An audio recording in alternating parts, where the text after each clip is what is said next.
have a vehicle like the 2004 Pontiac Montana, I highly suggest you search out a roof system for it, a roof rack. The one I have on here is a Yakima Load Warrior. Pretty nice, top of the line. I suggest if you get one, be sure and get a lock system for it, because somebody just might want to take it from you. Bad characters everywhere. It also creates a little bit of a challenge.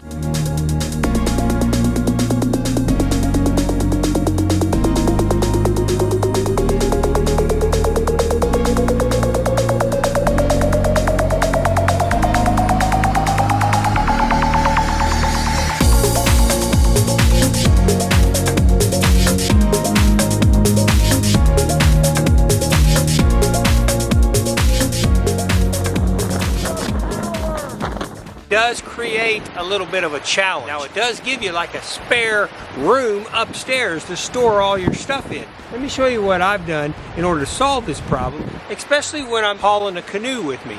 A canoe makes an excellent source as far as watershed.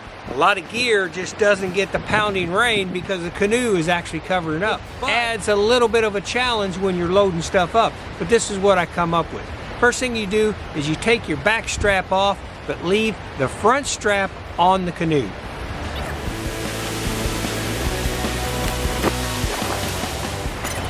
Then I got me a nifty little piece of wood. This is actually a treated piece of wood. This is a spindle for like a handrail on a deck outside.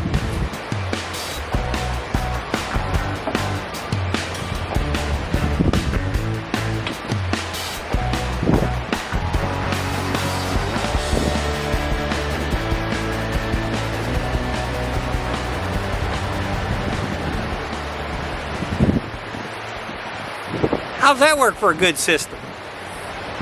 Now you got to be careful when you're loading stuff up there. Don't hit that piece of wood because that canoe is going to come down and chop, right? But that works pretty good. And I'll show you how I load stuff up now.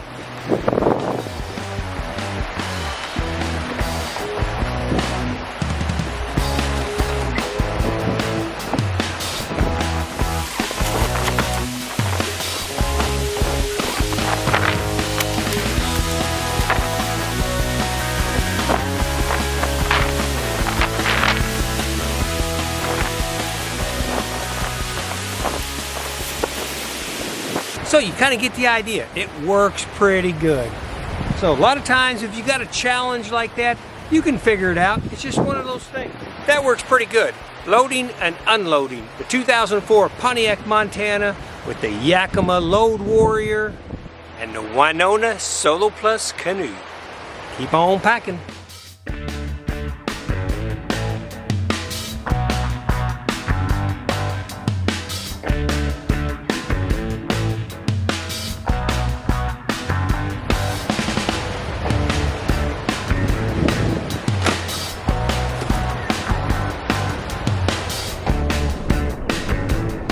Hey, you know, as I was loading up just now, I got to thinking about Lake Superior, and I always thank her for the good weather and the safe passage. And she showed me a lot on this trip right here. She showed me the big waves and the wind, how calm she could be. She allowed me to walk all the way down the beach and back without any trouble whatsoever. So I really appreciate it, and I kind of feel like I'm a kindred soul to the big lake herself. I also thanked her for showing me the gigantic waves that hit the Grand Marais breakwall.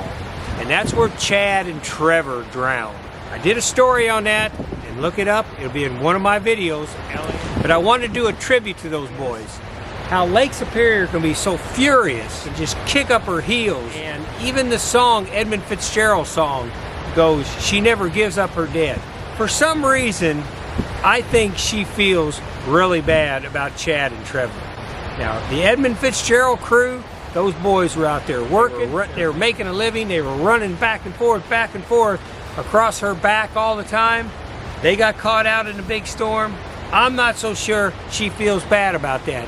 I mean, that is a horrible, horrible loss, a human loss, and those were brave men to be out there. But that may just be to her part of it. You want to go out there and you want to work on Lake Superior, you know the challenges that you face when the witches of November come in. But with Chad and Trevor, it was different. They were 14 and 16 years old. That dang wave came up in there. They say it was a 10-foot wave. Hit them, washed them off. Chad and Trevor couldn't save them.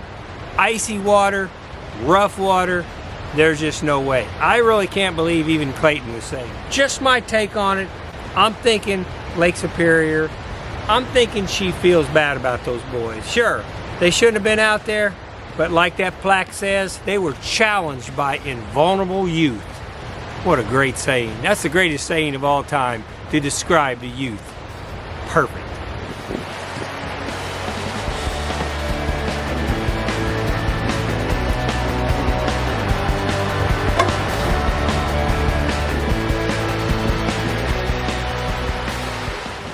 Cold weather continues to come on in. You know, a lot of these things I do, like for instance, that little system I've got right there. There's no better teacher than experience. You can watch all the videos in the world, but until you get out there and you start doing them for yourself, you learn all the techniques. I've got a lifetime of learning these techniques, and I've made some bad mistakes before, but so far I'm still here, I'm still kicking, and that has allowed me to put out videos like this to show you, especially if you're a beginner. A lot of my videos are aimed toward the beginner.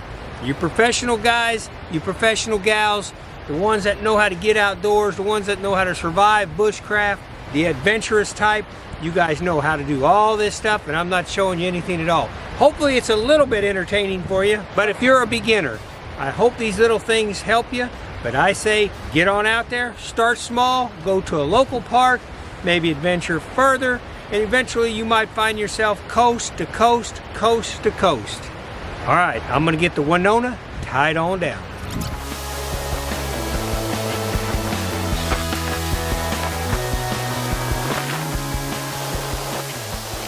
Now the rest of the stuff, like the paddles, fishing gear, tackle box, things like that, I'll actually put up in there on top of the seats, and I'll lay them up there and I'll strap those down. Works really well.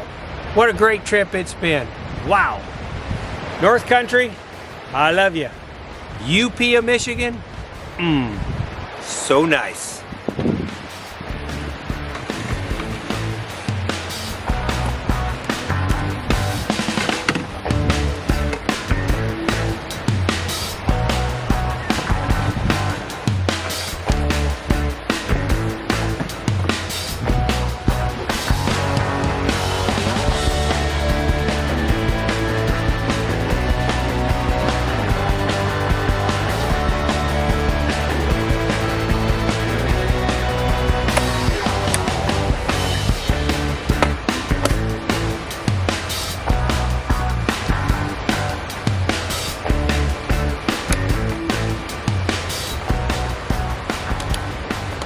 That's the storage box that I built. I can always haul the Gazelle in it, or if I don't take the Gazelle with me, the T4, I can always put a lot of gear up there.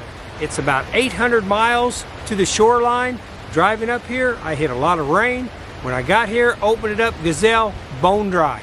It's really nice. If you're thinking about you'd like to build something like this for yourself, you can check out my video. It's on LAF Space Film Fest. Check it out. It's a storage box built for the 2004 Pontiac Montana roof rack.